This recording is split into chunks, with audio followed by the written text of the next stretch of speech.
નમસ્કાર, તમે જોઈ રહ્યા છો ગિરનાર અવાજ ન્યૂઝ। જેતપુરમાં ઉદ્યોગનગર પોલીસે મોટી કાર્યવાહી કરી છે।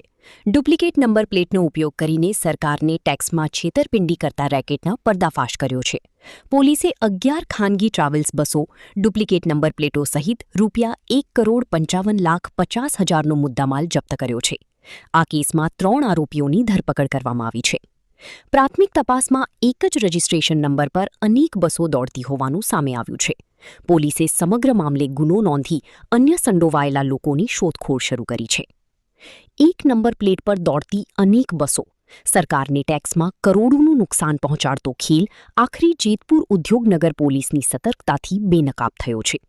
રિપોર્ટ સમીર ખાન બલોચ, જેતપુર। ये ट्रावेलर्स बसों में खोटी नंबर प्लेट लगावी અને કૌભાંડ સામે આવ્યું છે। આખું આ કૌભાંડ શું હતું ને કોના દ્વારા ચલાવવામાં આવતું? જેતપુર ઉદ્યોગનગર પોલીસના પીઆઈ શર્મા અને પીએસઆઈ ગઢવી વગેરેની ટીમ અલગ અલગ જગ્યાએ પેટ્રોલિંગમાં હતા ત્યારે એમને માહિતી મળેલ કે જેતપુર વિસ્તારની અંદર મેંદરડા વિસ્તારની અલગ અલગ ગાડીઓ છે એ અલગ અલગ ટ્રાવેલ્સમાં એક જ નંબર પ્લેટ લગાડી અને ટેક્સ બચાવવા માટે અને સરકારશ્રીના જે ટેક્સની ચોરી કરવા માટે આ અલગ અલગ ગાડીઓનો ઉપયોગ કરતા હતા। તેમાં એક ગાડી નંબરની સેમ ગાડી સૌરાષ્ટ્રમાં હાલતી હોય તો બીજી સુરત પટ્ટે હાલતી હોય એ રીતના એમને માહિતી મળતા તેમણે વિધિવત વોચ ગોઠવી અને રેડ કરતા આ જે બે અલગ અલગ એફઆઈઆર દાખલ કરવામાં આવેલ છે। એક પાવન અલ્પેશભાઈ જયસ્વાલ વિરુદ્ધ ગુનો દાખલ કરવામાં આવેલ છે અને એક અલ્પેશ ટોનુભાઈ જયસ્વાલ અને કૌશિકભાઈ યોગેશભાઈ જયસ્વાલ એમ અલગ અલગ બે ગુના દાખલ કરી અને ટોટલ 11 વાહન કબજે કરવામાં આવેલ છે, જેમાં 10 ટ્રાવેલ્સ છે અને એક ઓમની ગાડી છે।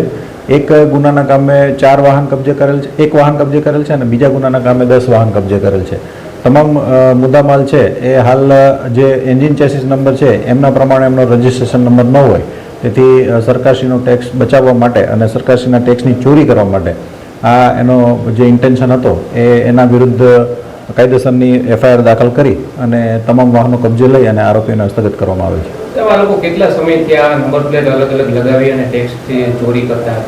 જે અત્યારે બંને આરોપીઓ 3 આરોપીઓ છે એમાંથી 2 આરોપીઓને હસ્તગત કરી અને એમનું પૂછપરછ ચાલુ છે। પોલીસના જે પ્રાથમિક ઇન્ક્વાયરી હતી એમાં 2 થી 3 મહિનાની એમને માહિતી મળેલ હતી, પણ વધુ સમયથી પણ આ લોકો કરતા હોય તેવી પણ હકીકત ખુલવા પામે એવી શક્યતા છે। હજુ કોઈ આમાં કોઈ અન્ય આરોપી ખુલે અથવા તો અન્ય કોઈ મુદ્દામાલ કબજે થઈ શકે એવું પણ? હા, હજી આ ગુનાની જે એફઆઈઆર દાખલ થઈ છે તેમાં વધુ મુદ્દામાલ પણ કબજે થઈ શકે અને અન્ય કોઈ આરોપી આમાં ખુલવા પામે કે કોઈ મદદગારીમાં આવે તો તેમને પણ ધોરણસર અટક કરવામાં આવશે। કેટલા રૂપિયાની કદાચ ટેક્સ ચોરી કરી હોઈ શકે? અત્યારે કેટલા બસોનો મુદ્દામાલ કબજે કરવામાં આવ્યો? અત્યારે ટોટલ 1,55,00,000 ઉપરનો જે મુદ્દામાલ છે એ કબજે કરવામાં આવેલ છે અને ટેક્સ ચોરી જે છે એ કેટલા સમયથી કેટલા વાહનો ક્યાં પટ્ટા ઉપર ચાલતા હતા તેમની અલગ અલગ ગણતરી કરી અને હજી એમની તપાસ ચાલી રહી છે, તે પાછળથી જણાવવામાં આવશે।